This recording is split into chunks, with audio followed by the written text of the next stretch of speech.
5권의 책을 주문 판매합니다.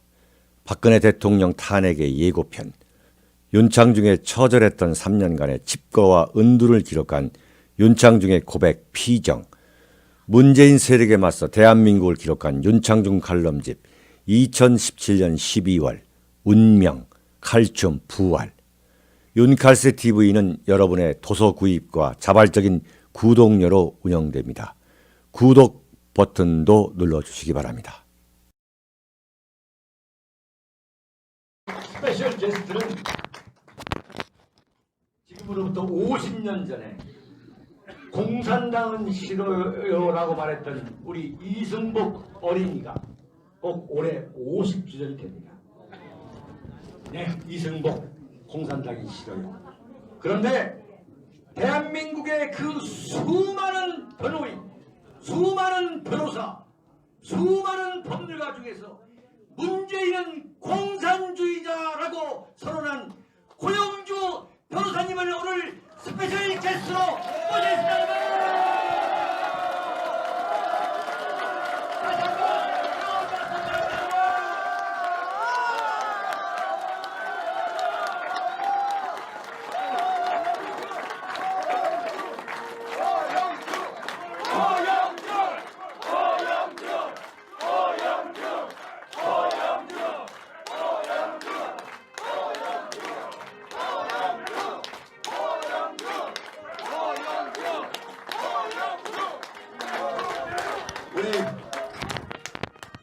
시청자 여러분, 이제 방금 고영주 이사장님이 이제 윤창중 정치학교의 게스트로 나오셔서 오늘 문재인은 공산주의자라는 얘기를 오늘 한번 풀어가겠습니다. 시청자 여러분 계속 시청해 주시기 바랍니다. 네. 앞으로 1시간 반 동안 우리 고영주 변호사를 모시고 흥미진진한 토크를 이어가도록 하겠습니다. 우선 고 변호사님, 이 환호에 답하는 말씀을 아니 저기 그 같은 모임에서 이제 공동 대표를 하고 계신데요. 우리 윤 대표님 인기가 이렇게 좋은 줄 몰랐습니다.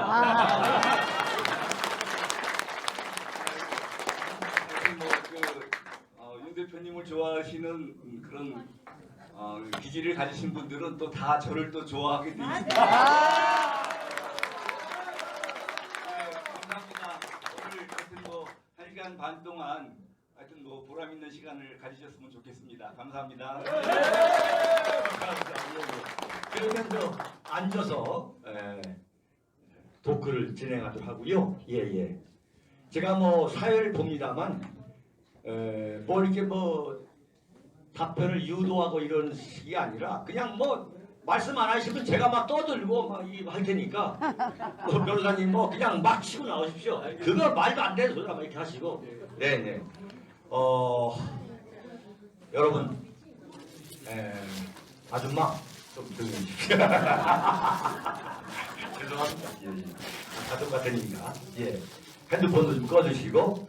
자, 우선 말이죠. 고영주 변호사님 그러시면은 여러분 생각나는 것이 문재인은 공산당이다. 문재인은 누구? 네. 그 여러분 잡혀가요 그러다가. 예. 그 우리 고 변호사님께서 왜 이 법률가 입장에서 문재인을 그야말로 공산주의자라고 선언을 하신 것인지 말씀해 주시기 바랍니다. 공산주의자라 그러면은 전부 뭐 머리에 뿔 달리고 뭐 이런 사람으로 알고 있는데 우리나라에 공산주의자들이 굉장히 많습니다. 저는 80년대 초부터 공안검사 생활을 하면서 학생들이 의식화돼가지고 공산주의자가 된 것을 너무나 많이 봐왔습니다. 그런데 문재인 대통령도 뭐 의식학습을 받았고 또 문재인 대통령 옆에서 문재인 대통령을 돕는 사람들이 다 옛날에 의식학습을 받고 또 나중에 공산주의 사회가 되면 저를 심판하겠다고 그런 공갈했던 그런 사람들이기 때문에 저는 일찍부터 문재인인데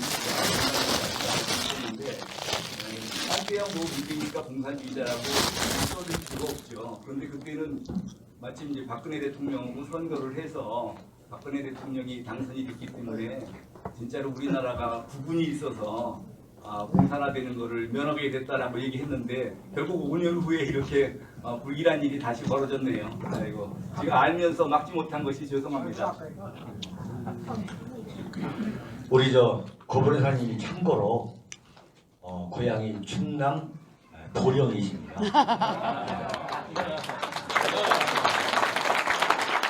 좀 참고하시고 들으세요. 예, 예. 죄송하겠어요 이러시는데 그런데 무서우신 분이죠. 예. 근데 말이죠. 그러니까 왜 문재인 대통령이라고 하시는데 아직도 대통령이라고 부르십니까? 예. 대통령이라고 안 합니다. 아니 국회에서 대통령이라고 몇 번 했다가 또 욕으로 넘어가고.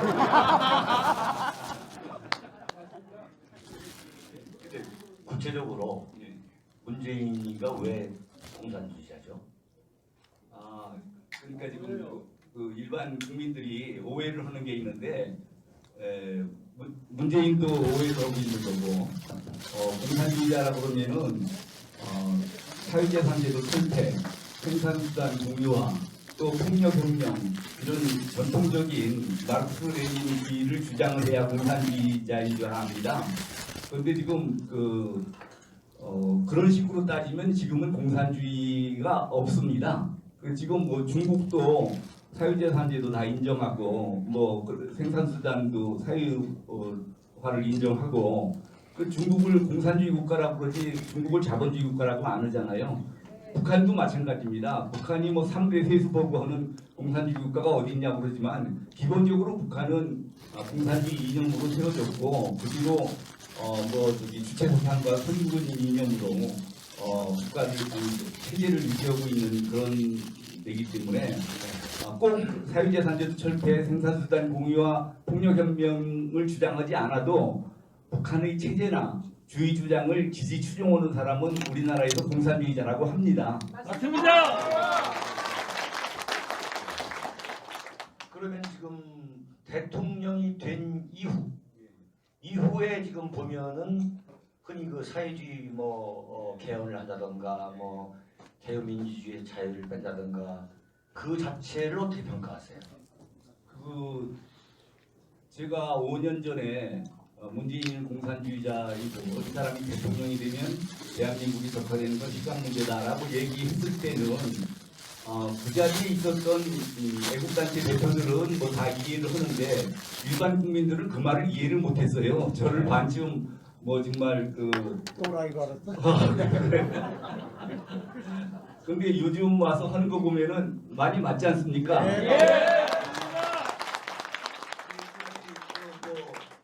청와대는 완전히 주사파도 쫙 깔아놓고 그리고 우선 여당 대표인 추미애가 토지 국유화를 주장했고 또 안보 특보인가 하는 사람은 문정인인가 하는 사람은 무슨 한미동맹을 파기할 것까지 막 주장을 하고 거기다가 결정적인 거는 지난번에 개헌은 나온 거 보셨죠? 자유민주주의에서 자유를 빼려고 했지 않습니까?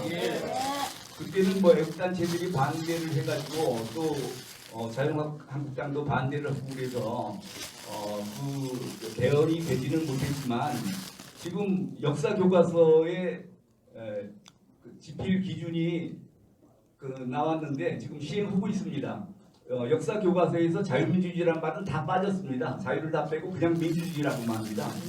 근데 자유를 빼고 민주주의로 하면은 그 남은 민주주의는 자유민주주의가 안 들어갑니다. 사람들은 그냥 민주주의 하면은 그중에 자유민주주의 들어가고 민주주의 들어가고 이런 줄 아는데 자유민주주의가 잘못됐다고 해가지고 자유를 뺀 거기 때문에 거기는 그 남은 민주주의는 자유민주주의는 안 들어가고 뭐가 들어가느냐 프롤레타리아 민주주의, 인민민주주의, 민중민주주의, 진보적 민주주의 이렇게는 전부 공산주의 아류가 전부 들어가게 돼 있어요. 그러니까 그 헌법이 개정되면 우리나라는 바로 공산국가가 되는 겁니다. 정파가 되는 거죠. 네. 아 무서워. 아우, 정말 소름이 끼치는 이 무서워. 법률가의 분석이신데요. 사실은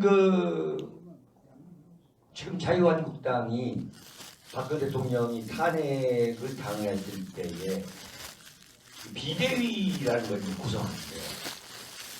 제가 마음속에서 이분을 영입해서 비대위원장에 앉히면 맞아. 새누리당이 이 험난한 위기를 극복할 수 있다. 그렇게 생각했던 분이 바로 저는 고영주 변호사님입니다. 맞아요. 아니 뭐 저한테 인사 물었고요. 예. 주셨는데 예. 그런 만한 인물이 안 되고요. 예. 예, 그래서 참고로 충청도십니다. 예. 그런데 이 박근혜 정권이 무너진 이유가 저는 뭐냐면은 이념적으로 무장이 되어 있지 않았기 때문에 무너졌다는 저는 보는 거예요. 맞아요. 그러니까 자유민주주의와 시장경제에 대한 그야말로 뼛속 깊은 인식 또 이 이론적 무장이 된 그런 이 자유민주주의의 기수들이 자유한국당을 끌어가야 되는 거예요. 맞아요. 근데 이거 무슨 임명진 같은 그야말로 좌익 요설가 김병준. 이런 사람들을 끌어가니까 지금 저렇게 망하고 있는 건데 이제 뭐 이제 더 이상 어떻게 할 수도 없는 건데 혹시 그런 제안은 왔습니까? 받은 적 없고요. 예. 지금 우리 태극기 세력이나 애국진영하고 자유한국당 쪽에서 생각하는 거고는 기준이 너무 다릅니다. 지난번에 보셨다시피 저쪽에서는 지난번에 선거에 패배한 것이 좌측으로 안 가서 패배했다고 하고 있어요. 나쁜 전혀 지금 자유한국당 쪽에서 생각하는 그런 기준하고 네. 생각하는 기준이 전혀 다르기 때문에 그런 기대는 안 하시는 게 이야, 우리 고 변호사님 이런 말씀을 들으면 정말 위로가 돼, 위로. 감사합니다. 이야, 정말 너무 기준이 달라요. 마이크 좀 가까이 대고 좀. 예. 제가 말할 때는 대고 합니다.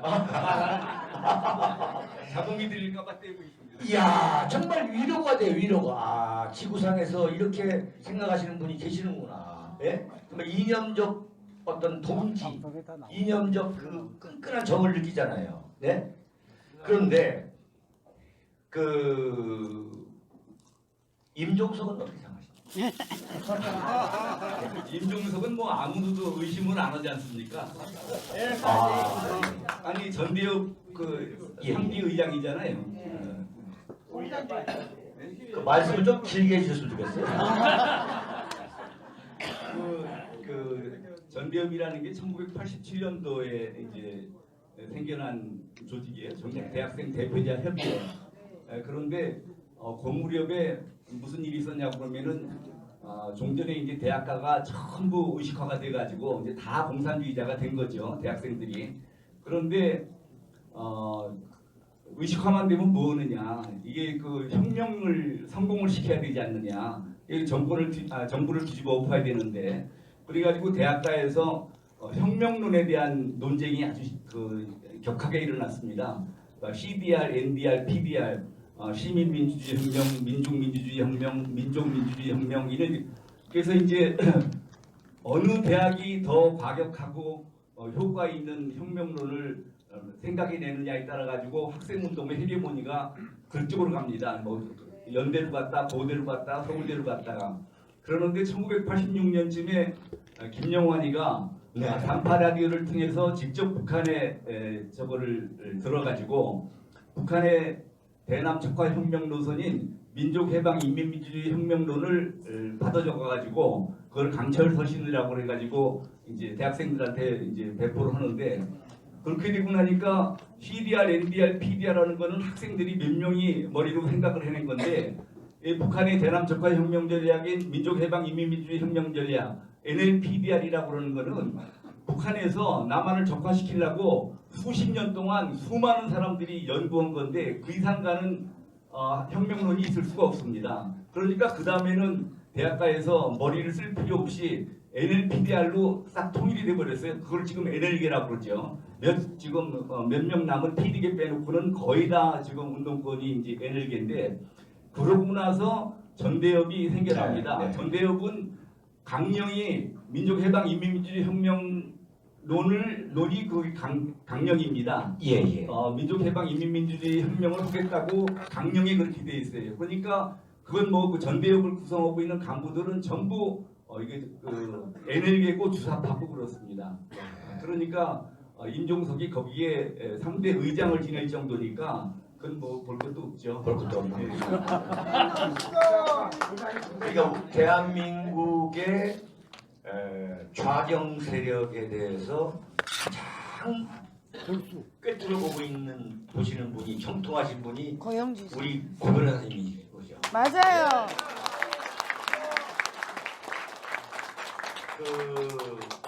그 문재인이가 공산주의자다. 그러면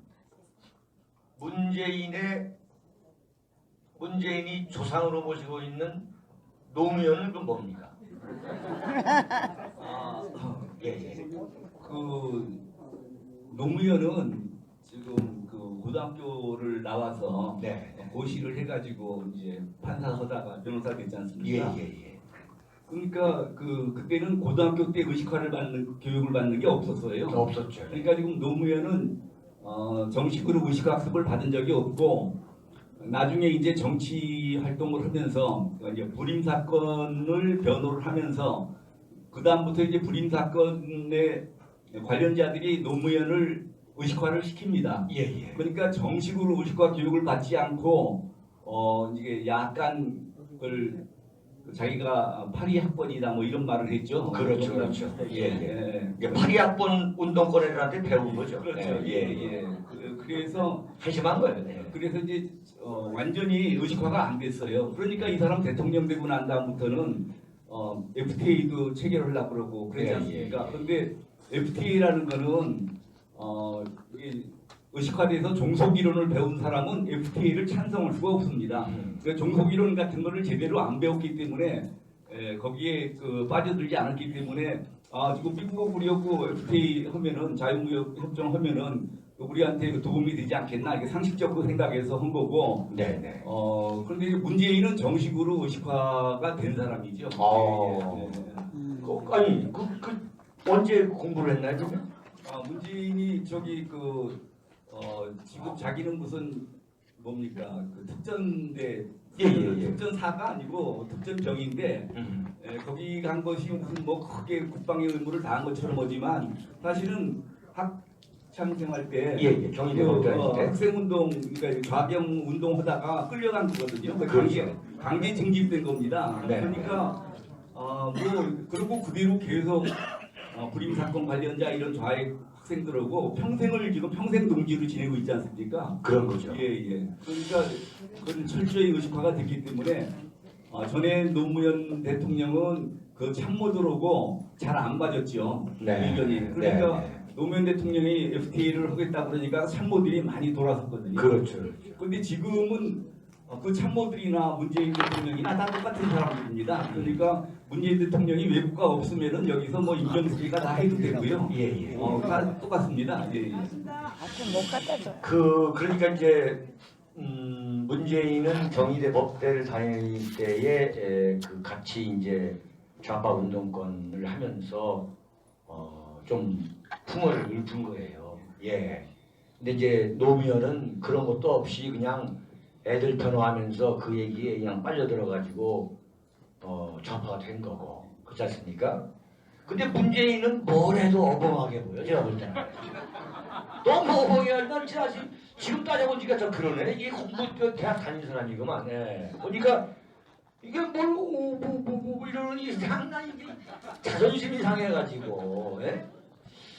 이게 제가 볼 때는 제가 이제 청와대를 근무했거나 청와대 기자했거나 한 세월을 합하면 한 7, 8년은 될 거예요.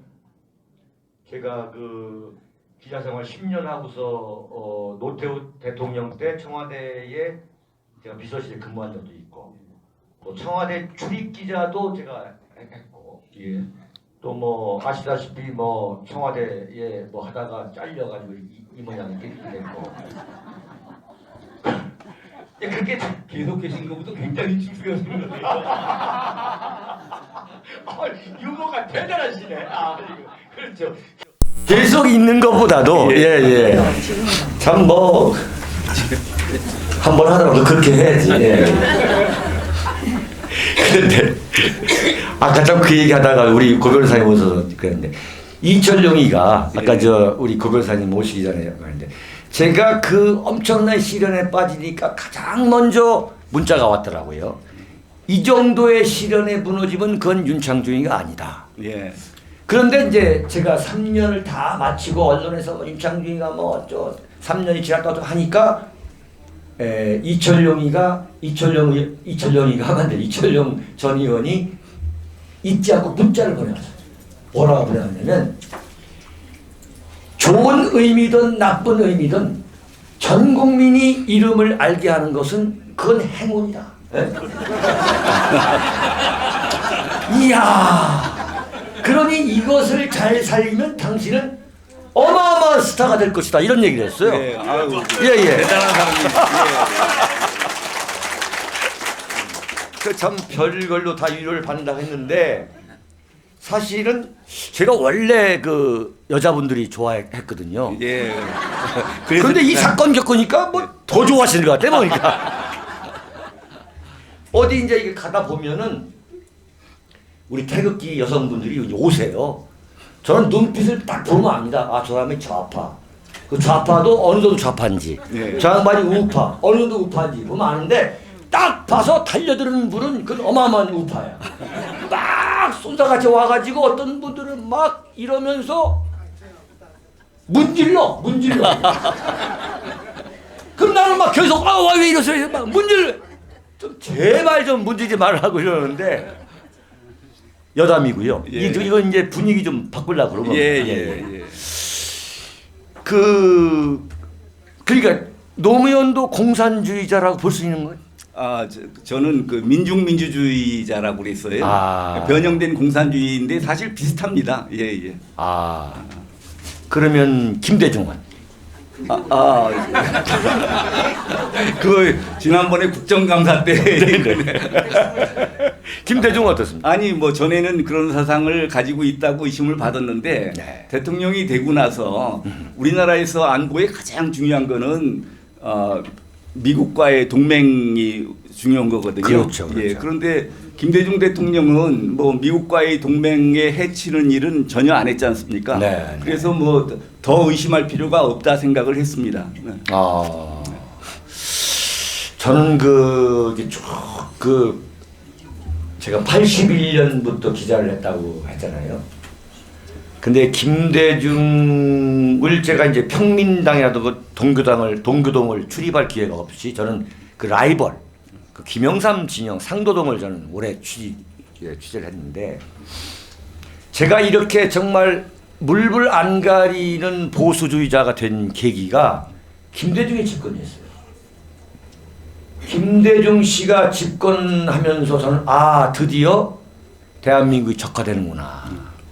그러니까 김대중이가 그 정도 빨간 사람인가를 몰랐어요.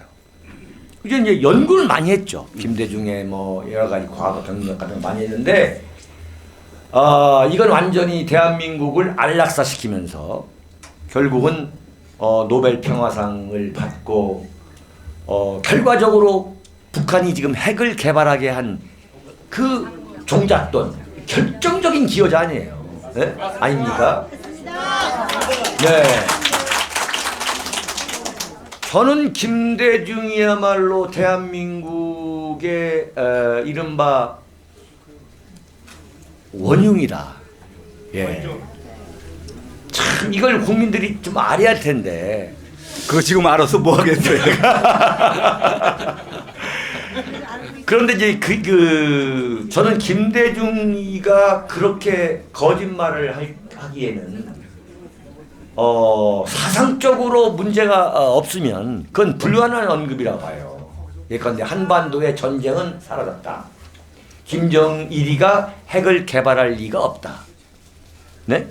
이런 말을 한다는 것은 이건 김대중의 사상이 문제가 없으면 아니 네. 문제가 없다고 예, 그건 아니고 예. 문제가 많이 있었지만 대통령이 된 이후에 우리나라 안보에 큰 해를 안 끼쳤기 때문에 더 이상 그 말을 꺼낼 필요가 없다는 얘기죠. 재임 기간에 예. 제가 말을 조심하는 이유가 뭐냐면 저도 잡혀가고 싶지 않아요. 예. 또 무슨 그 명예훼손으로 뭐 하고 싶지 않은데 지금 김대중 대통령을 뭐라고 해가지고 잡혀갈 일은 없습니다. 이미 돌아가셨기 때문에. 또 그 뭐 아들도 있고 하니까. 그건 상관없습니다. 예. 지금 민정수석 조국이라는 사람이 네. 지금 민정수석을 하고 있는데 보시기에 그 자리에 있을 만하다고 보십니까? 지금 좌파 정권에서 그 자리에 있을 만하지요. 박수! 왜 그렇죠?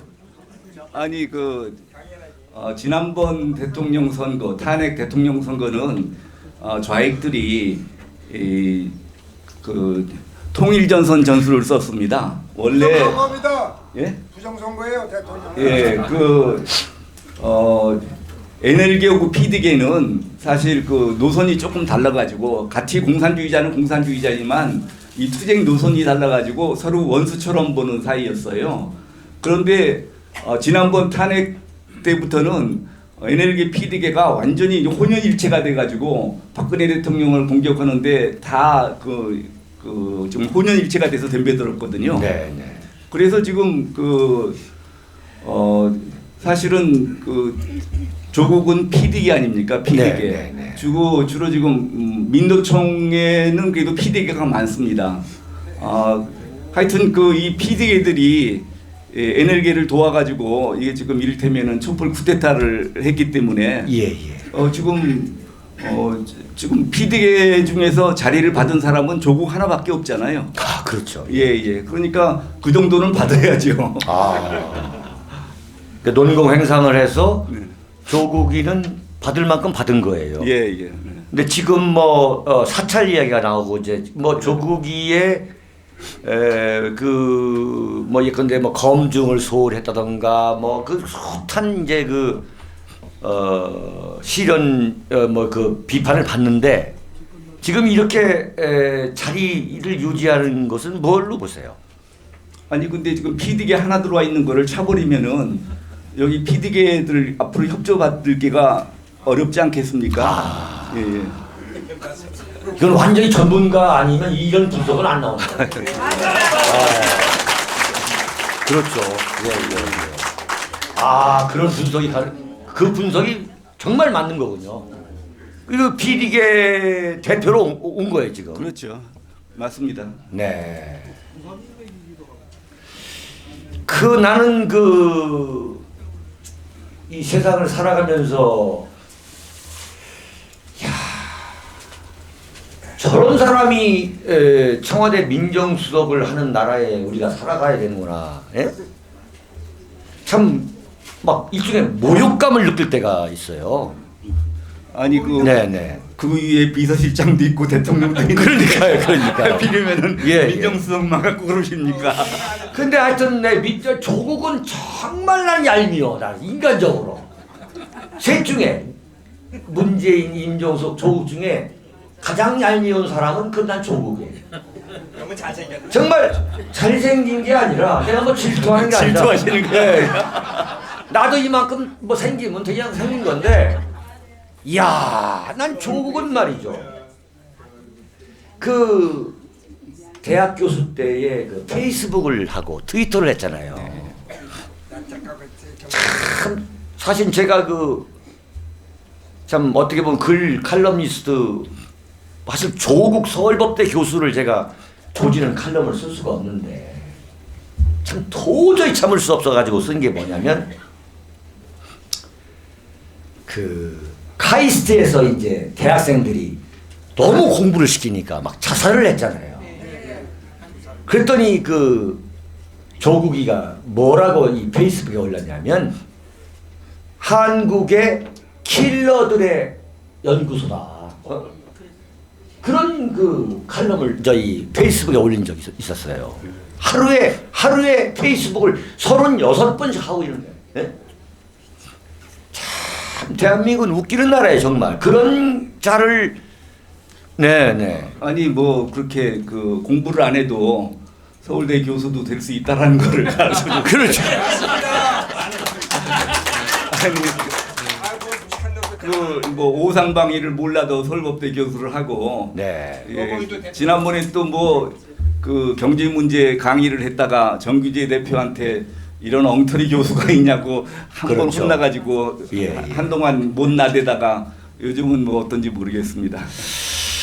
그래서 지금 이제 사찰 이야기가 나오는데 청와대에서는 6급이기 때문에 그건 왜 6급 미꾸라지한테 언론이 넘어가느냐 이런 소리 하는데 그 사람 보면은 그 완전히 베테랑 수사관이잖아요. 예. 그렇죠. 정보 수집까지요. 정보 수집까지. 예. 정말 그 보니까 이명박 박근혜 정권 때도 청와대에서 근무를 한 제가 청와대를 취재했거나 근무를 해봤기 때문에 아는데 그 민정의 그 특별 감찰단이라든가 옛날 저 금융연수원의 그 사직동 그 팀들은 정말 무서운 사람들이거든요. 참 이런 말 표현하면 뭐냐면 인간 거의 백종에 가깝 정도로 어마어마한 정보 수집력이 있는 거죠. 네? 그리고 무슨 뭐 앉아가지고 이렇게 무슨 낙서하듯이 무슨 보고서 만들고 그게 아니잖아요. 수사도 기가 막힌 정말 엄청난 수사력일 뿐만 아니라 이 보고서, 리포트를 작성하는 그 페이퍼워크 하는 기술도 엄청난 엘리트들이잖아요. 그 사람들이 딱 집으면 그건 막 100% 맞는 거거든요. 네. 예, 지금 그 김태우 그렇죠. 네. 특감반원이 뭐 아무거나 집어왔다고 그 쓰레기 같은 거 집어왔다고 말을 그렇게 하는데 김태우 그 특감반원 얘기는 전혀 다르잖아요. 텔레그램으로 먼저 보고를 해가지고 그래 그 좋다 한번 해봐라 그럴 때만 보고를 했다라는 거지. 그렇죠. 아무거나 드리는 게 아무거나 쓰는 게 아니죠. 예. 그게 보니까 기자하고 똑같아요. 기자가 아무거나 써가지고 지가 기사를 송고하는 게 아니고 뭐 중간 데스크가 있고 그래가지고 그래 그 얘기 된다. 그러면 말이야 그거 이런 방향으로 한번 올려라. 이제 그 텔레그램으로 해가지고 인텔로 해가지고 미리 오케이를 받아서 보고서를 올린 거란 말이죠. 그 보고서는 다 맞는 거예요, 이건. 그래서 보고서를 10개를 써오면 위에 이제 뭐 팀장한테 보고할 거 또는 민정수석까지 올라갈 거 또 대통령까지 올라갈 거 또는 그 사이에 이제 청와대 비서장이 볼 거 이게 뭐 철저하게 있는 거지. 뭐 써가지고 올려서 안 읽으면 그만이고 뭐 이거 엉터리라서 뭐 이런 말도 안 되는 이야기죠. 아니 지난번에 조응천 때는 엉터리 많이 올렸잖아요. 그 아이템에 대해서 조사를 해서 보고를 하라는 거지. 그러면 이제 쓰는 사람 능력에 따라서 제대로 된 진실된 보고를 할 수도 있고 아니면은 적당히 거짓말할 수도 있고. 그렇죠. 이번 같은 경우도 뭐 교통부 장관이가 누군가를 해임시킬 수 있는 뭐를 만들어라고. 그렇죠. 그럴 때는 이제 뭐 엉터리를 막 써가지고 내는 거죠. 예. 그렇죠.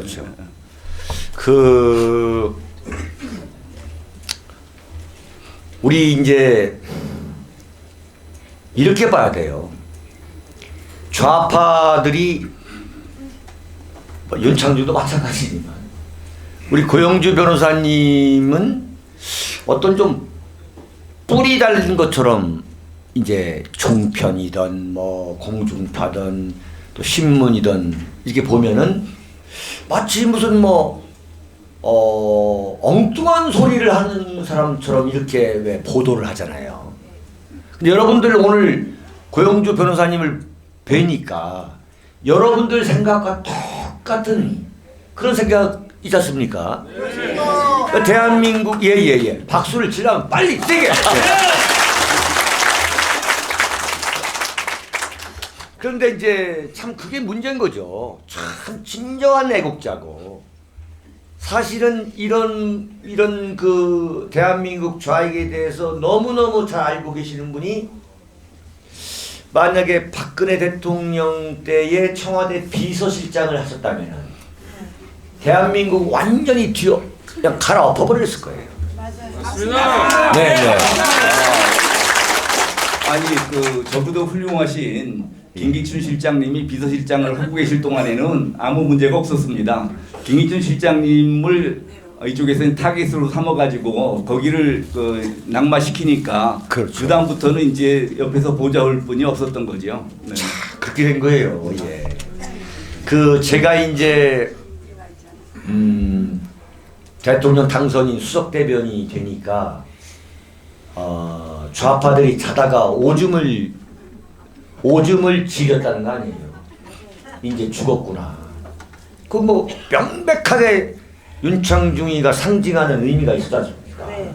그러니까 제가 2012년 대선 때에 분명히 제가 얘기를 했죠. 문재인이가 대통령이 된다면 문재인 임기 안에 대한민국은 간판을 내릴 것이다. 연방제 공산화가 된다. 따라서 박근혜 대선 후보가 우리한테 100% 만족하지 않더라도 이분을 뽑아야 대한민국을 지킬 수 있다. 제가 아주 저는 뭐 대놓고 그렇게 얘기를 했죠. 나하고 같이 재판 받아요. 그렇죠. 그렇죠. 예, 예. 아니 누구는 멀쩡하고 나만 재판 받나? 그래 된 거예요. 그래서 거기서 제가 지금도 저는 이제 제가 법대는 안 나왔습니다만 우리 고 변호사님은 문재인은 공산주의자라고 표현을 하신 거예요. 근데 저는 문재인은 공산주의자라는 표현을 피하면서 문재인이가 대통령이 되면 대한민국은 공산화된다 이렇게 얘기를 했던 거예요. 네. 저도 간단한 사람이 아니에요, 저도. 그래가지고 제가 우리 고 변호사님 막 고소고발 당할 때 제가 아주 섬찟하더라고. 야, 너 이게 뭐 완전히 담장에 올라갔었구나. 예. 근데 이제 저는 그런 용기를 참 높이 평가하는 거죠. 이게 절대 쉬운 일이 아닙니다. 맞아요. 네. 아니 저도 법을 하는 사람인데 문재인은 공산주의자다 해가지고 이것은 절대로 죄가 안 된다라는 걸 제가 알고 있기 때문에 한 겁니다. 제가 뭐 저 죽을 짓을 하겠습니까? 그런데 제가 그때 예측을 하지 못한 것이 대통령이 이렇게 막강한 자리인 줄은 몰랐습니다. 대통령이 고소를 해놓으니까 전혀 죄가 안 되는 것도 막 기소를 해놓고 검찰은 하여튼 대통령한테 체면 지켰으니까 법원이 너희들이 뭐 유죄를 내든지 무죄를 내든지 마음대로 해라. 지금 이거 아닙니까? 맞아요. 예. 그 지금 그 사실은 1심에서 무죄 난 게 법리로 보면 너무나 당연한 건데 사실은 근데 요새 지금 거의 인민재판 뭐 혁명재판 하듯이 하는데 저렇게 훌륭한 판사를 만나기가 쉽지 않습니다. 예. 그 문재인은 공산주의자라고 하시니까 사모님께서는 뭐라고 말씀하셨어요? 당신 잘했어 그랬습니다. 아니 집사람은 제가 이렇게 애국단체 활동하는 거를 항상 조마조마하게 보고 있습니다. 좀 제발 좀 나대지 말달라고. 지금 그래서 하여튼 마누라한테 죄 짓는 심정으로 다니고 있습니다.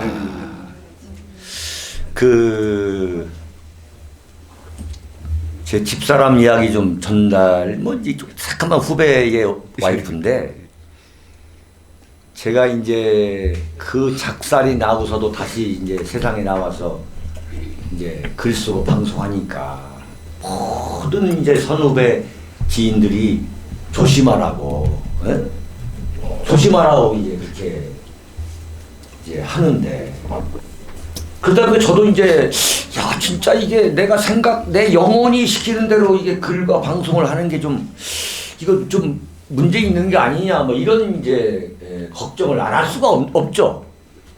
그래서 이제 제가 집사람한테 누구한테 들은 이야기를 이제 한겨와 있게 된 거 아니겠어요? 여보, 어떤 선배를 만났더니 감옥 가면 어떡하려고 그러냐고, 좀 글 쓰고 방송하는데 좀 조심하라 하더라. 내가 이런 이야기를 한 번 한 적이 있어요. 그랬더니 우리 집사람이 뭐라고 얘기를 하냐면, 당신이 글과 방송을 그렇게 안 하면 누가 할 거냐, 그러니까 누가.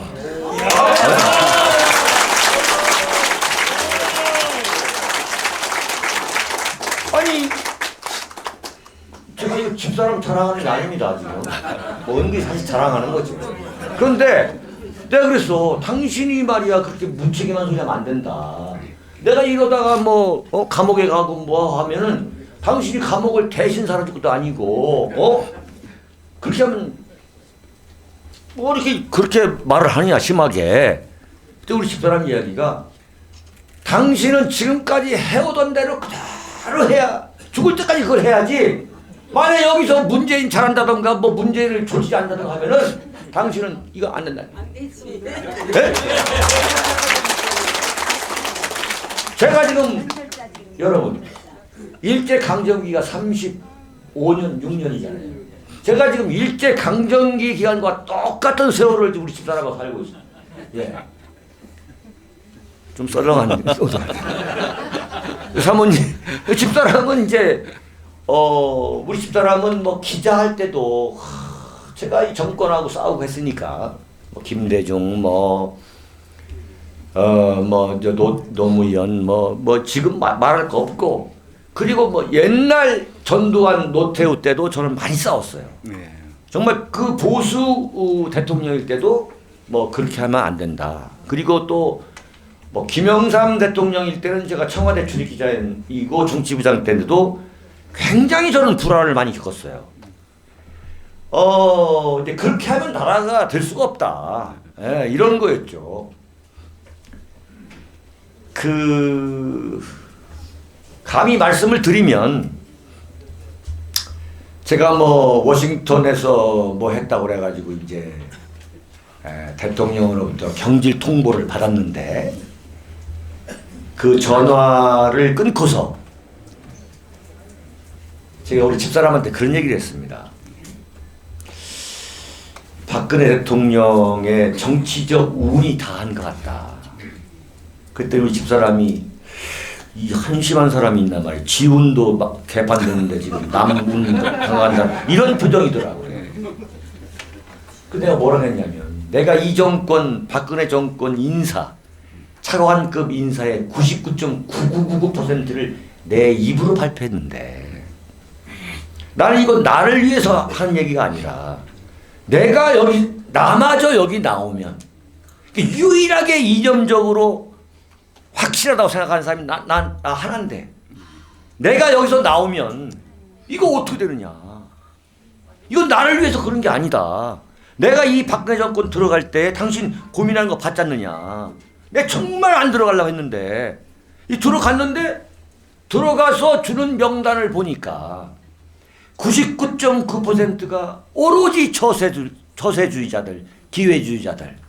누가 볼 때는 다 좋은 학력에 좋은 경력인데 누구하고도 싸우지 않고. 대표적인 게 요즘 자유한국당에서 뭐 대권 주자라는 사람들이 그러잖아요. 이념은 중요한 게 아닙니다. 그러잖아요. 네? 정말 바람 빠지게 하죠. 그러면 뭐가 중요하다는 얘기야 대체? 네? 그러면 태극기 세력이 왜 지금 이러고 있는 거예요 지금? 네? 이념은 중요한 게 아니다. 먹고 사는 게 중요하다. 민생이 중요하다. 민생이. 나라를 지키지 못하는데 어떻게 민생을 탈할 수가 있냐, 이거 어떻게. 맞습니다. 네.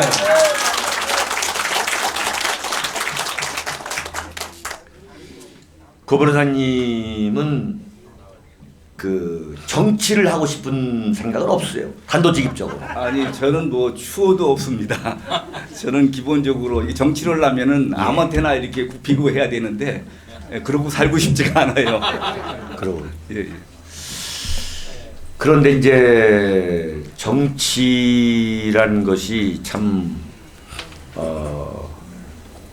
도살장이라는 이야기도 하죠. 특히 대한민국은 참 완전히 생사람 잡아가지고 엄한 대통령도 지금 감옥에 집어넣고 있는 나라예요. 지금 참 어려운 직업이고 어려운 직종인데 저는 고 변호사님 같은 분이 정치를 저는 하셔야 된다 봅니다.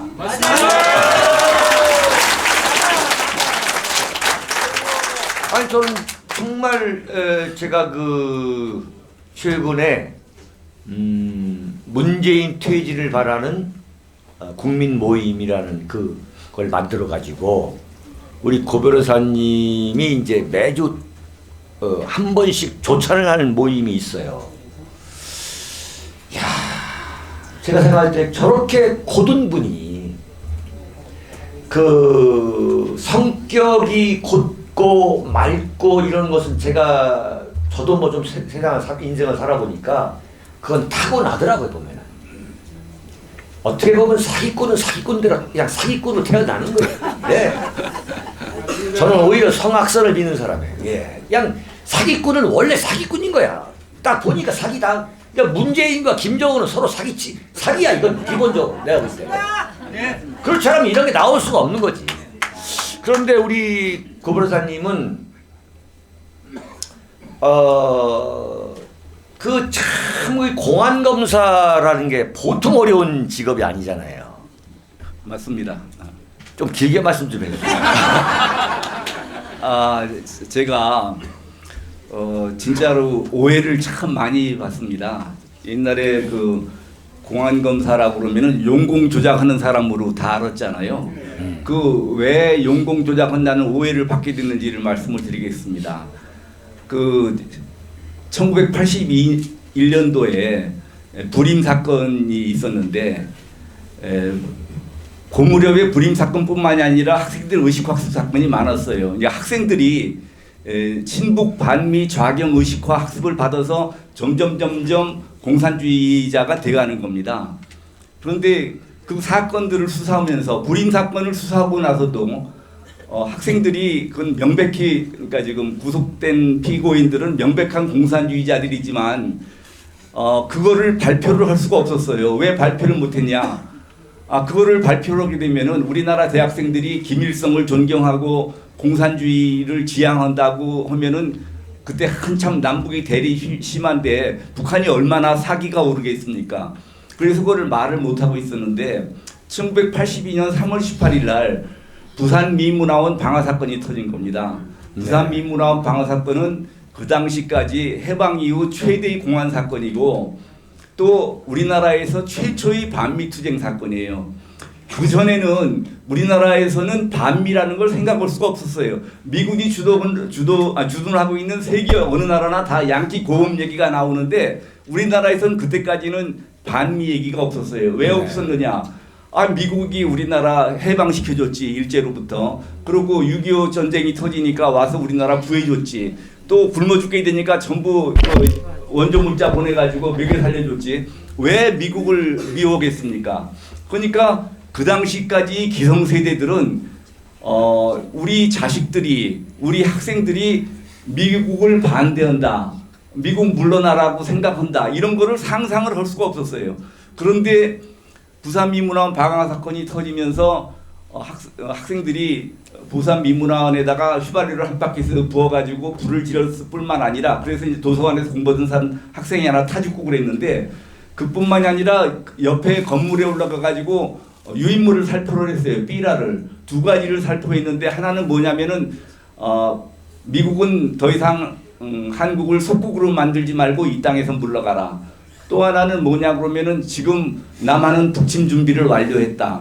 근데 이거는 지금 우리만 아는 내용도 아니고 이미 뭐 그 거리에서 뿌려놓으니까 언론사에도 다 들어가고 다 하는데 우리가 이제 이걸 숨길 방법도 없고 왜 학생들이 이런 유인물을 뿌렸는지를 알려줘야 되잖아요. 그래서 이제 할 수 없이 이렇게 학생들이 친북 반미 좌경 의식학습을 받고 있다라고 했더니 우리는 진짜로 알리기 싫은 거를 할 수 없이 알렸는데 그 학부모들이 국민들이 뭐라고 생각하냐면은 아니 우리 아들 딸이 우리 학생들이 미국을 반대한다는 게 말이 되냐? 이건 말도 안 된다. 이거는 이 검사들이 이 그러니까 정통성이 없는 권위주의 정부, 그 당시 이제 전두환 대통령이 있을 때 아닙니까? 정통성 없는 권위주의 정부를 도와주기 위해서 이렇게 학생들을 용공 조작하는 거다. 이래가지고 엄청난 오해를 받았습니다. 그때 뭐 주변에 그 같이 있던 친구들도 너 꼭 그렇게까지 해가면서 검사를 해야 되겠느냐, 뭐 그만둬라 소리도 듣고 또 당신하고는 뭐 이제 더 이상 얘기하고 싶지 않다 그래서 절교도 당하고 그랬는데 그 오해가 5년쯤 지나니까 풀어졌어요. 1986년, 87년 가서 풀어졌어요. 어떻게 풀어지냐? 우리 가까운 데 사람들은 어떻게 해서 풀어졌냐면은 그 당시 이제 그 노동쟁이를 하는데 공장에서 노동자들이 뭐 이제 그 사장 불러다가 머리 깎아가지고 드럼통에 넣어서 굴리고 공장에다가 불지르고 완전히 공산당식으로 노동쟁이를 한 겁니다. 그러니까 이거는 눈으로 보이잖아요. 그러니까 우리 노동자들이 이게 어떻게 된 거냐? 그러니까 이거는 학생들이 위장 취업을 해가지고 이게 근로자들을 의식화시켜가지고 이렇게 된 거다. 그러니까 그때서야 이제 학생들도 의식화가 되고 근로자들도 의식화된 거를 알겠는데 그러면은 우리가 용공 조작했다는 거를 바꿔줘야 되잖아요. 그거는 안 바꿔줘요. 공안검사는 어차피 용공 조작한 사람이고 근데 지금은 보니까 학생들이 이제 좌경화돼 있구나 무슨 네, 그 노동자들이 좌경화돼 있구나 이제 이렇게만 하는 거예요. 그런데 그 뒤로도 계속 마찬가지입니다. 그 전교조가 표방하는 참교육이 이적 이념이다라는 거를 제가 제일 처음 발견해가지고 제가 처음 이제 발견했는데 그 당시 공안 연구관들한테 이게 지금 그 선생님들이 왜 노동조합을 만들려고 그러고 저 사람들이 말하는 참교육이라는 게 뭐다. 이거 쉽게 말씀드리면은 참교육이라는 게 뭐냐면은 일본 교원노조가 하는 참진짜 진교육을 우리말로 바꿔서 참교육이라고 하는 겁니다. 그런데 과거의 교육은 가짜 교육이라는 거예요. 왜 가짜 교육이냐? 이거는 학생들 대부분은 민중 계급의 자식이고 이 사람들이 커서 부르주아 계급이 될 사람은 극소수고 대부분 민중 계급이 되는데 민중 계급의 자식이고 앞으로 민중 계급이 될 학생들한테 자본가를 위한 자본주의 교육을 시키는 건 가짜 교육이다. 그럼 어떤 게 진짜 교육이냐? 민중이 주인이 되는 나라를 만드는 교육, 민중 혁명 역량을 키워주는 것이 진짜 교육이다. 그런데 이 얘기를 하면은 또 이게 지금 저 사람들의 선전 이론이기 때문에 실천 이론을 말씀을 안 드리면은 또 저게 맞는 말이구나 이게 하기 쉬운데 지금 시간 관계상 그렇게 할 상황은 아니고 이거는 거짓말입니다. 저 사람들 선전 이론이지 실천 이론은 전혀 달라요. 이런 그 내용을 설명해 주니까 그 우리 같이 있던 연구관들도 아니 우리나라 선생님들이 그럴 리가 있느냐. 그러니까 지금 제가 이런 국가적 위험이나 이런 거를 딴 사람보다 훨씬 먼저 알게 되니까 네. 주변 주변 사람부터 뭐 과격하다느니 무슨 뭐 급진적이라느니 그런 그 오해를 많이 받습니다. 근데 사실은 제가 아는 거지. 제가 뭐더러 쓸데없이 과격한 얘기를 하고 뭐 급진적인 얘기를 하겠습니까? 맞습니다. 네. 대한민국이 이렇게 좀 유지될 수 있는 그 여러 원인 중에 하나가 바로 우리 고 변호사님 같은 분들이 참 그 많은 그 비난을 들으면서도 굴하지 않고 그 좌익 세력을 추적하고 또 척결하고 나라를 지키려고 참 애쓴 그런 노력의 결과이라는 걸 우리가 참 우리 국민들이 아셔야 돼요 정말. 네. 정말 이게 국민의 수준이 높아야 된다고 생각하는 게 사실 탄핵도 국민의 수준이 높았다면은 그런 황당무계한 그 인민재판이 참 될 수가 없는 거죠. 될 수가 없죠. 예. 좀 탄핵에 대한 말씀 좀 한번 좀 해주시죠. 제가 작년 11월 17일 집회에서 탄핵은 무효다라고 제가 제 생각을 발표를 했습니다. 혹시 못 들으신 분이 있으면 다시 말씀을 드리자면은 탄핵이라는 게 두 가지 절차로 이루어집니다. 국회 의결이라는 정치적 결단, 그리고 헌법재판소 심판이라는 사법심사, 이 두 가지 과정을 거치게 되는데 둘 중에 하나라도 무효가 되면은 탄핵이 무효가 되는 겁니다. 근데 국회 의결을 거치는 과정에서 잘 아시다시피 뭐 13가지나 되는 그 완전히 왜곡 조작된 신문 쪼가리들 모아가지고 큰 범죄나 저지르는 것처럼 해가지고서 했지 않습니까? 국회에서 무슨 조사를 하기로 했습니까? 뭐 그 중에 하나나 입증이 된 게 있습니까? 다 국회의원들한테 막 이런 엄청난 죄를 저질렀다라고 속여가지고 국회의원들이 뭣도 모르고 아, 그 정도로 큰 잘못을 저질렀으면은 탄핵을 해야지 이러고 넘어간 거 아닙니까? 그렇기 때문에 이런 기망에 의한 의결이기 때문에 이건 무효입니다. 무효.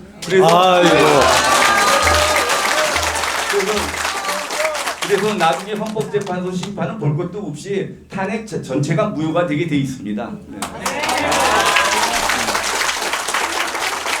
그런데 그 머리 이렇게 한 분이 예. 그 정신없는 분이 말이에요. 그 대통령 박근혜를 파면한다 그랬잖아요. 예. 그 제가 조금 더 자세하게 그러면 말씀을 드리겠습니다.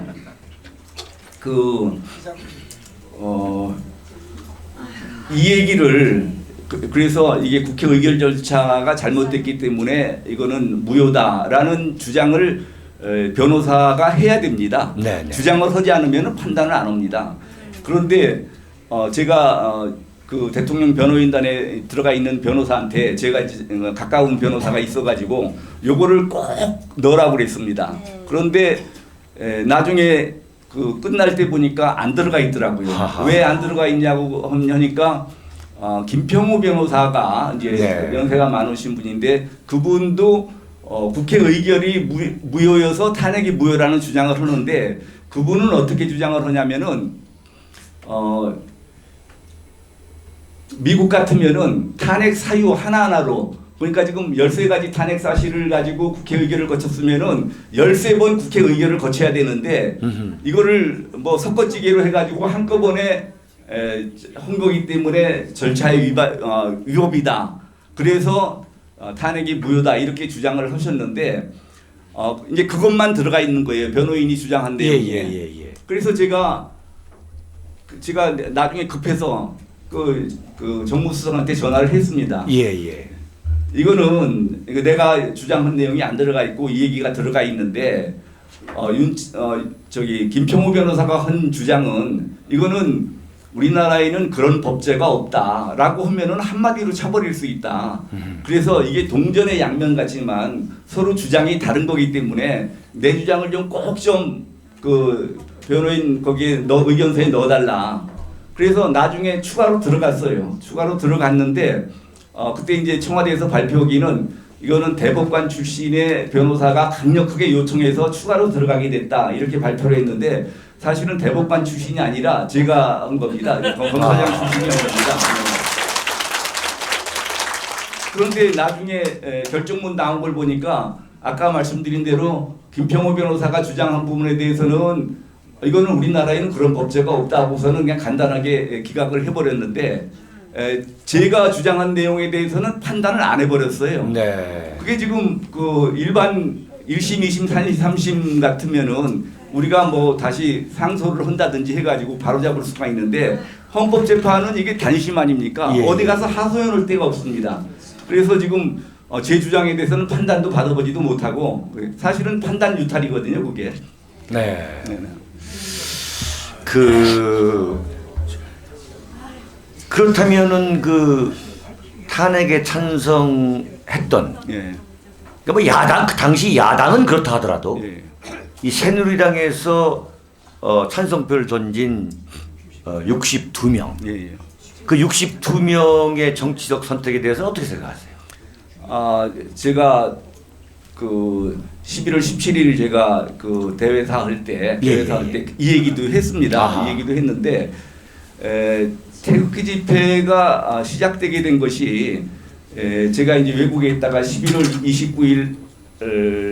29일 날 귀국을 해서 바로 광화문에 토요일 날입니다. 바로 광화문에 나갔더니 뭐 지금 어마어마하게 모여 있더라고요. 민노총 뭐 그 전교조 통진당 잔당들 뭐 해가지고 그래서 가까운 우파 단체 대표들을 비상 소집을 했습니다. 예. 그래서 그 다음 날이 10월 30일이 일요일인데 일요일 날 모여서 대책 회의를 했어요.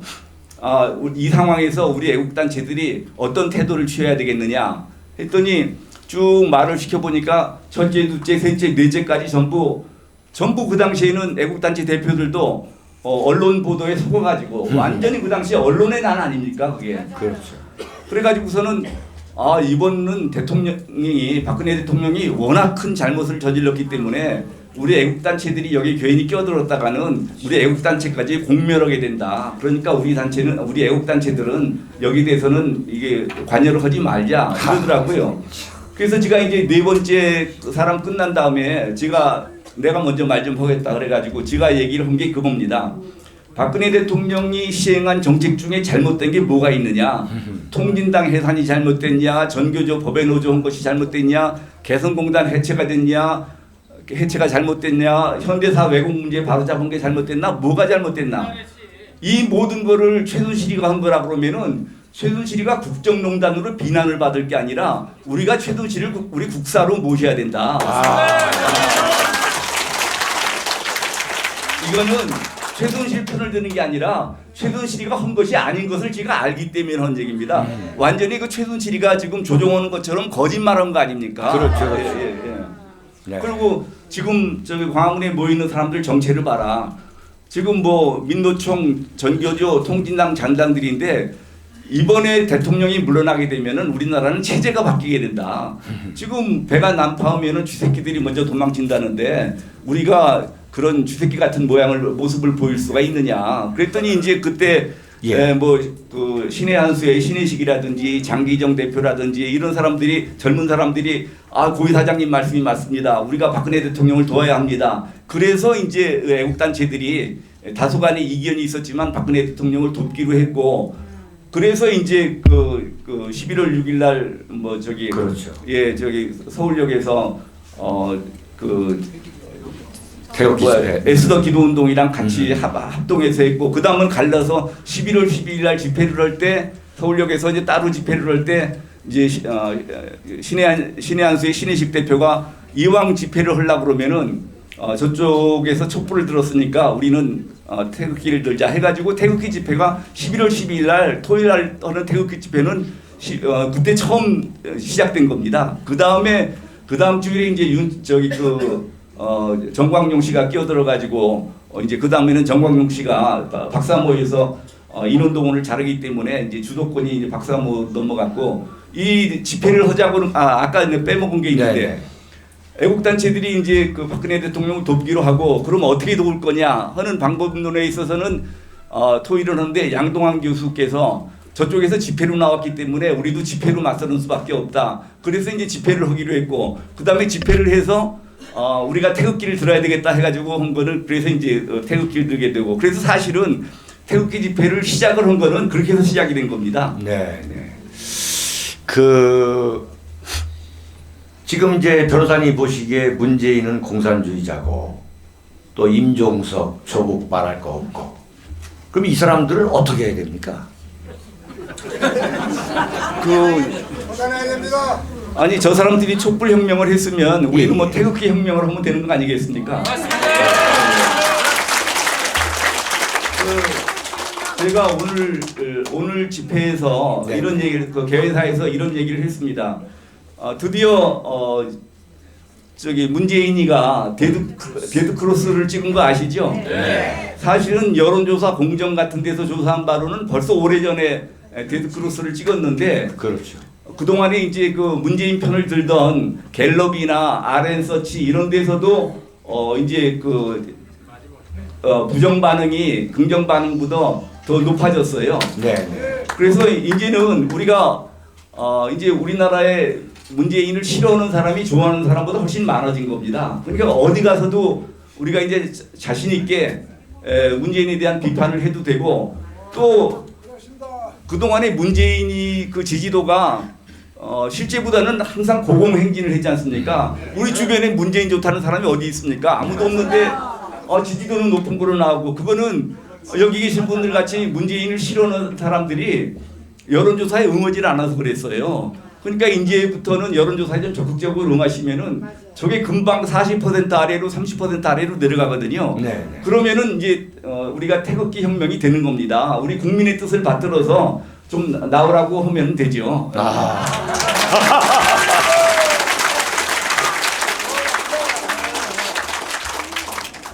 그 아까도 말씀드렸습니다마는 우리 태극기 세력 입장에서는 언젠가는 문재인한테 고맙다고 그런 이야기를 할 수 있는 상황이 올 수도 있다. 내가 말씀드렸잖아요.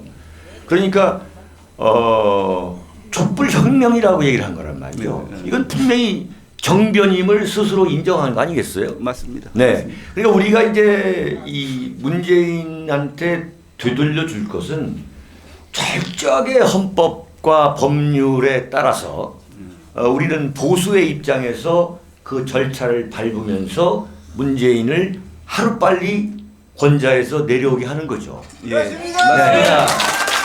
그게 이제 태극기 혁명이 되는 거죠. 네. 명실상부한 보수 우파 대혁명을 우리가 이루자. 네네. 그래서 제 생각은 2019년 그러니까 내년이죠. 이제 얼마 안 며칠 안 남았는데 내년이 굉장히 저는 중요한 해라고 봅니다. 내년에 이제 저는 뭐 어떻게 보면 평생을 정치판 권력만 쳐다봤기 때문에 만약에 문재인의 세력 그 좀 소위 특히 그 청와대와 이제 행정부 그 키 포스트에 정말 그 발굴의 실력 있는 사람들이 포진해 있다면 문재인은 다시 방향을 바꿔서 살아날 가능성도 있어요. 근데 제가 볼 때는 정말 거의 100%가 정말 쓰레기 운동권들로 포진되어 있기 때문에 그러니까 1년 7개월 전에 문재인이나 1년 7개월 동안 대통령을 한 문재인의 입에서 나오는 소리를 보면은 다 똑같은 소리. 그 소리 그 소리. 근데 그 소리는 1970년대 80년대 철없는 운동권 이 좌파 공산주의 사상에 물들은 그 세력들이 하는 이야기를 그대로 하고 있는 거야 그대로. 그렇습니다. 그래서 이제 이 사람들이 제가 볼 때는 이렇게 준비를 안 하고 정권을 잡은 세력이 없어요. 근데 이제 딱 두 가지만 하겠다 하는 게 바로 이제 적폐청산.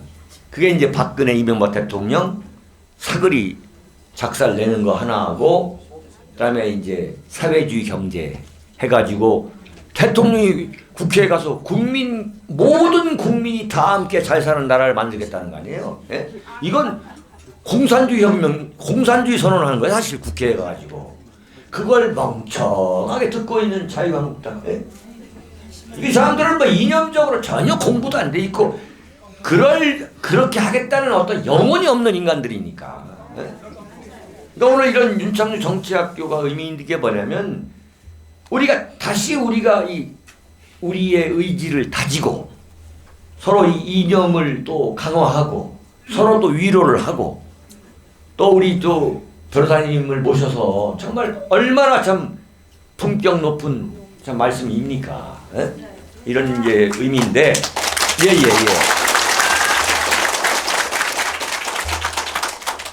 제가 말씀이 좀 길어졌습니다만 2019년은 참 중요하다.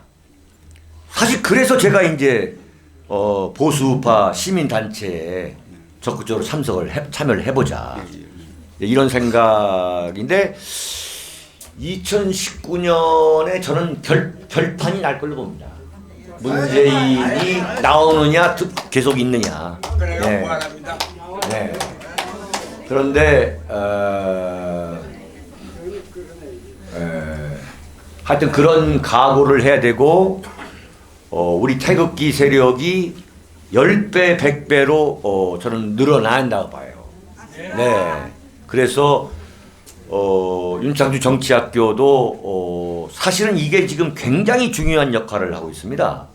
사실은 뭐 지금 21번째인데 다 다 이게 뭐 대한애국당 연수에 가봐도 뭐 이 정치학교에서 세뇌가 돼가지고 예? 이런 분들이 굉장히 많더라고요. 예. 그래서 이제 내년에 저 윤창중 이거 지금 정말 열심히 해가지고 1월 26일 날에는 강원도 춘천에서 하기로 지금 지난 일요일 날 운전해서 가가지고 예약하고 왔습니다. 예. 왔는데 여러분들 좀 많은 관심을 가져주시고 특히 우리 저 고 변호사님을 중심으로 사실은 이제 그때의 이 태극기 세력이 좀 최선은 다했는데 이 좌파 세력에 효율적으로 대응했느냐 하는 문제는 조금 반성하고 보완할 여지가 있는 거죠. 근데 그 한 2년 동안에 저희들 태극기 세력의 역량이 정말 어마어마하게 지금 강화가 됐기 때문에 이 보수 대혁명이 저는 가능하다 봅니다. 예, 그래서 우리 고 변호사님이 좀 큰 역할을 좀 해주셨으면 합니다, 정말. 아니 우리 윤 대표님이 이미 큰 역할을 하고 계시고요. 많이 좀 정치적으로 각성을 시키셔가지고 태극기 집회들 많이 좀 나오시도록 좀 부탁을 좀 드려주십시오. 하여튼 뭐 저도 열심히 하겠습니다. 예. 열심히 하고 그건 틀림없는 거고요. 그래서 제가 내년에는 우리 고 변호사님을 좀 자주 모셔가지고 제 생각을 좀 노골적으로 말씀드릴까요? 네. 저는 우리 고 변호사님하고 전국 순회 강연을 좀 했으면 좋겠어요. 네.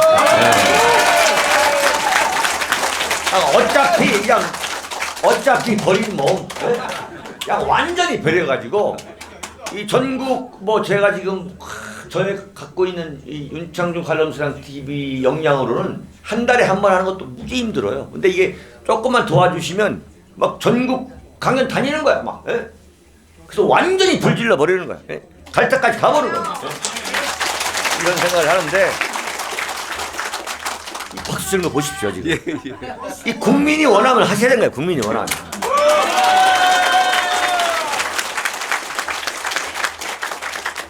오영규 대통령을 모셔야 돼. 그렇습니다. 오영규 대통령. 이 윤창중 정치학교에서 대통령 나오게 돼 있어요.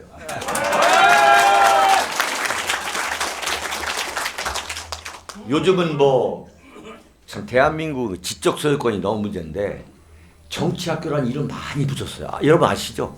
예, 그래가지고 뭐 지들끼리 모여가지고 하고 있더라고요. 근데 그 시간이 좀 됐고 참 고귀한 말씀, 참 그야말로 짜릿한 전율 그런 감동을 갖게 됐고 참 어려운 걸음을 하셨고 그 고 변호사님이 좀 정리 말씀을 해주시고 그리고 제가 한두 분 모셔가지고 좀 9시까지 우리 같이 얘기를 듣도록 하겠습니다. 이게 나중에 또 말을 하라고 하실 것 같아서 아까 말을 하다 말고 내겨놓은 게 있습니다. 아까 물어보시기를 지금 그 자유한국당에 탄핵에 찬성했던 62명을 어떻게 했으면 좋겠느냐고 아까 말씀하셨는데 제가 아까 일부러 답을 안 했습니다. 아까 제가 그 애국단체들 회의한 내용을 말씀드린 이유가 뭐냐면은 그 당시에는 애국단체 대표들도 다 이게 허위 언론에 속아가지고 조작 언론에 속아가지고 박근혜 대통령이 엄청난 잘못을 저지른 줄 알았습니다. 그러니까 지금 이제 와가지고 왜 국회의원 너희들은 그걸 몰랐느냐 이렇게기가 쉽지가 않습니다. 그 당시에 박근혜 대통령이 그렇게 큰 잘못을 한 것이 아니다. 이거는 좌익들의 농간이다라고 생각한 사람은 정말 몇 사람이 안 됩니다. 그 당시에 여러분들 잘 아시는 노객이나 학자들 또 어르신들도 거의 다 전부 박근혜 대통령 보고 물러나라고 빨리 물러나는 게 좋다고 전부 그렇게 다 충고들을 하셨습니다. 사회 어른이라고 하는 분들이. 그렇기 때문에 지금 그 62명 탄핵 찬성한 사람들을 지금 전부 다 역적으로 물으면 안 됩니다. 그 중에서 내가 과거에 이렇게 속아서 내가 그 잘못 표결을 했다. 내가 지금 생각해 보니까 문재인 하는 거 보면은 박근혜 대통령보다 100배, 1000배는 더 잘못하고 있지 않습니까?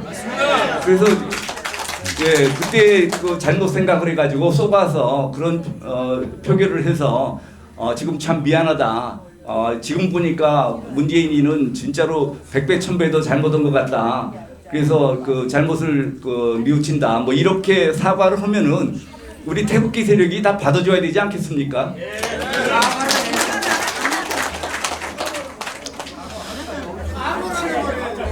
네. 잠깐만요. 예. 이제 시간이 이제 몇 분 남지 않았고 또 끝까지 좀 질서를 지켜주시 바라고 아까 처음에 말씀드렸습니다만 여기서 만약에 불상사가 일어난다면 저들이 바라는 거고 그러니까 우리가 끝까지 좀 질서를 잘 지켜주시 바라고요.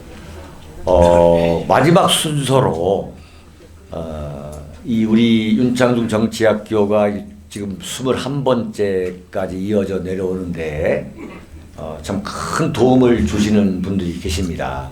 그게 저는 참 너무 영광스러운 분을 만나게 된 건데 아까 그 전교조 법외화에 가 이루어질까지의 그야말로 이 전교조 선생들을 찾아가지고 끊임없는 1인 투쟁을 벌인 그리고 또 이 지금 정의구현 사재단이라고 해가지고 완전 종북 이 신부들을 그냥 사정없이 지금 몰아세우고 있는 그 대한민국 수호 천주교 신자 모임 대수천 모임이 있습니다.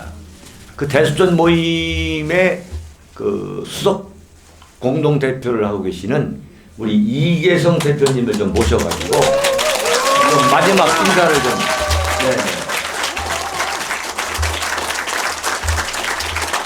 나오셔가지고 3분만 좀 예.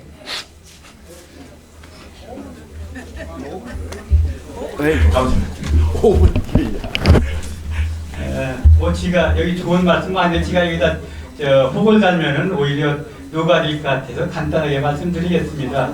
저는 전교조고 고용주 변호사님을 저는 오래전부터 모시고 법률 자문을 받아가면서 전교조 촉결운동을 했는데 혼자 해도 전교조 이길 수 있습니다. 오만요. 목숨 걸으면 됩니다. 그 말씀 드리고 신부를 망가뜨리는 정의구현 사재단 신부들 거의 나와서 4대강 개발 못하게 하고 제주 해군 유지 못하게 하고 여러분 잘 아는 광우병 촛불마다 앞장섰는데 네가 무슨 신부야 이래 내려와 하고 그 사람들은 바로 자기가 죄가 있는 건 압니다. 죄인들은 치면 무너지게 돼 있습니다. 지금 거의 못 나옵니다. 여기 대립천 의원들 많이 오셨는데 우리 회원들이 용감해 가지고 이제 1월 달부터는 우리가 명동 성당을 점거하고 거기 가서 이렇게 우리가 힘을 모으면 문재인 같은 거 하루아침에 끌어낼 수 있다고 생각합니다. 문재인이 대통령 당선되고 5월 9일날 당선되고 11일 날인가 지가 이제 태기 집회하는데 가서 문재인 끌어내자 그랬더니 배우라고 그래요 사람들이. 당연히 어쩌려고 그러느냐고. 그게 되지 않습니까 지금. 용기가 크고들한 건데 지금 다 문재인 끌어내지 않습니까? 여러분들 용기를 가집시다. 용기 가지면 내년에는 바로 문재인이 끌어내려와서 바로 단두대 설 날이 옵니다. 모아옵시다. 감사합니다. 잠깐만요. 너무너무 감사드리고 정말 큰일 내실 분이네. 정말 의지가 바위를 뚫는 거죠. 너무 감사드리고 오늘도 이러다 보니까 윤창중 정치학교 3시간이 다 되고 있습니다. 지난번 대전 그 정치학교에서 우리 서석구 변호사님이 마지막에 이 만세 삼창을 해가지고 아주 대히트를 하셨습니다. 그래서 오늘도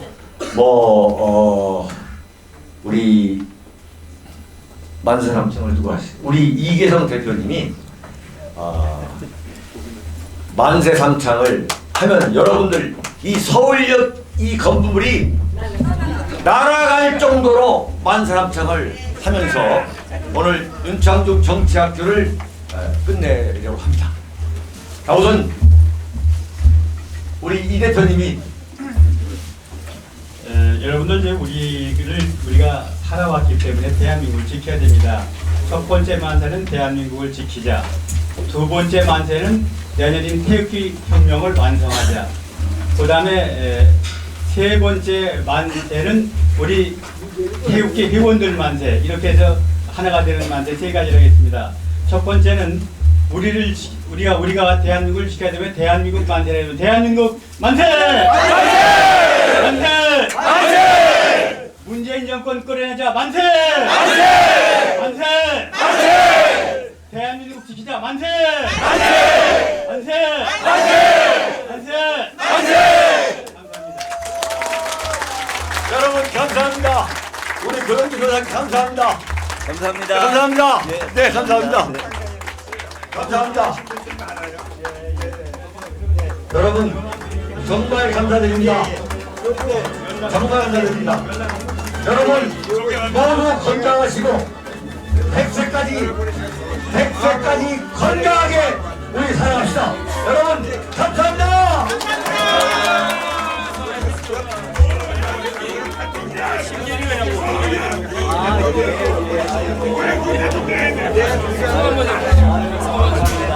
원정이 보려고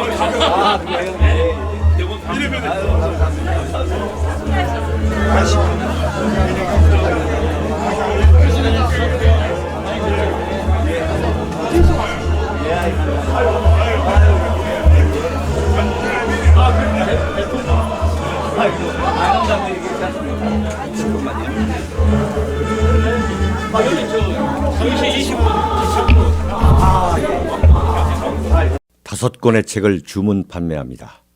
박근혜 대통령 탄핵의 예고편, 윤창중의 처절했던 3년간의 칩거와 은둔을 기록한 윤창중의 고백 피정, 문재인 세력에 맞서 대한민국을 기록한 윤창중 칼럼집 2017년 12월, 운명, 칼춤, 부활.